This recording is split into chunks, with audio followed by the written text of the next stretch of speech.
Villains Are Destined to Die Volume 1 Review. A newly launched title by a newly launched imprint, Villains Are Destined to Die takes us a journey of survival as a dating sim's ultimate villainess.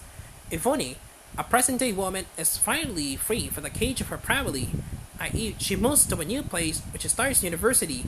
However, her friends gets her into playing a game, Daughter of the Duke Super Love Project.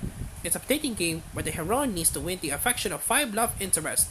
Ivone plays under peer pressure, but when she finishes the game in normal mode, in just a matter of hours, she goes for the hard mode. She had to play the game as Penelope Eckhart, the ultimate villainess. But when she goes to bed, she doesn't wake up as Ivone anymore. She has become a drummer please Penelope from the dating game. Ivone, now Penelope, has to find a way to survive and go back to the real world because in hard mode, almost lead to death for Penelope. Thankfully, as she has tried to clear the game in hard mode, she knows the worst options that will lead to her immediate death, but it's not easy to avoid them. As an adopted daughter of a duke, Penelope has a lot of power. However, neither the duke nor her older brothers care about her.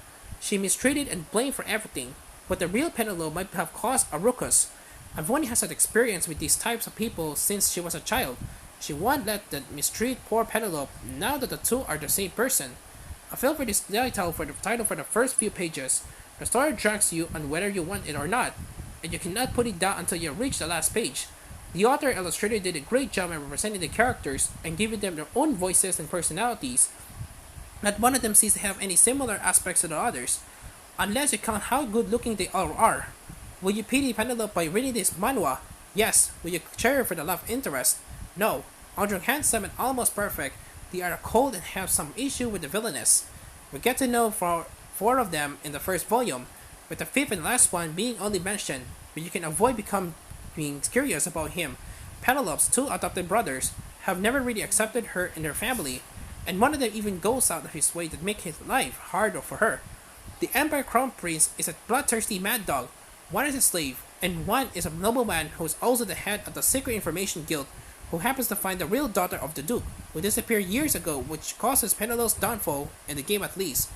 Where the original Penelope might seem like a spoiled child, the more we read, the more we realize what really happened to her and that she's just a product of the environment she was raised in.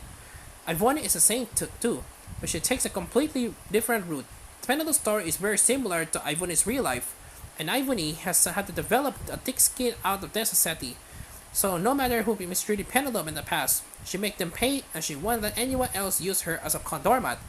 Compared to the other manhwa, this is quite dark, not only in terms of the story but also on the cover. There are no bright colors on the cover like other titles released by Easy Press, and the only finish used is some spot UV, the shiny parts, which makes the title stand out for the dark design. Villains Are Destined to Die is written by Gwen Gyoso and illustrated by Sol. It was released in 2022 by Easy Press, a newly launched imprint from Yen Press that now focuses on Korean manhwa with an English translation by David Odell. Volume 2 is expected to be released in February. 9 out of 10.